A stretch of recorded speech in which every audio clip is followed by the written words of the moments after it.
আমাদের যেখানে 2015-16 যে সার্ভে, সেখানে দেখা গেছে আমাদের এই রাজ্যে 6,580 টাকা ছিল মাসিক গড় আয় কৃষকদের।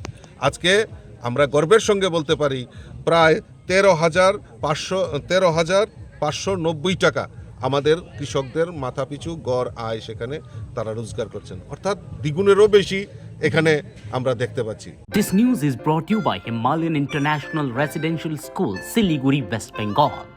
আর মোদিজির যেটা সংকল্প যে আত্মনির্ভর করা এবং সারা দেশকে আত্মনির্ভর করা, আজকে আমরা যদি দেখি প্রায় 70% আমাদের জনসংখ্যার প্রায় 70% আমাদের এই কৃষিকে পরোক্ষভাবে এটাকে মানে নির্ভর করে আমাদের আত্মনির্ভরের দিকে দেশ এগিয়ে যাচ্ছে।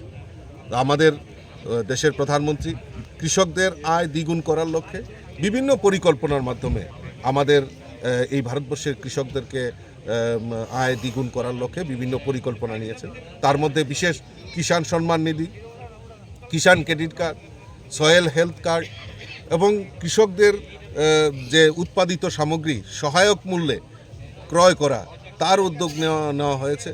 এবং আপনারা জেনে খুশি হবেন যে আজকে এই সার, বীজ, কৃষকদের ব্যবহৃত সামগ্রী, যন্ত্রাংশ সমস্ত কিছু সাবসিডি রেটে তাদের কাছে পৌঁছে দেওয়ার কাজ আমাদের দেশের প্রধানমন্ত্রী করেছে। আজকে এই ত্রিপুরা রাজ্যে আমাদের যেখানে 2015-16 যে সার্ভে, সেখানে দেখা গেছে আমাদের এই রাজ্যে 6,580 টাকা ছিল মাসিক গড় আয় কৃষকদের। আজকে আমরা গর্বের সঙ্গে বলতে পারি প্রায় 13,590 টাকা আমাদের কৃষকদের মাথাপিছু গড় আয় সেখানে তারা রোজগার করছেন, অর্থাৎ দ্বিগুণেরও বেশি এখানে আমরা দেখতে পাচ্ছি।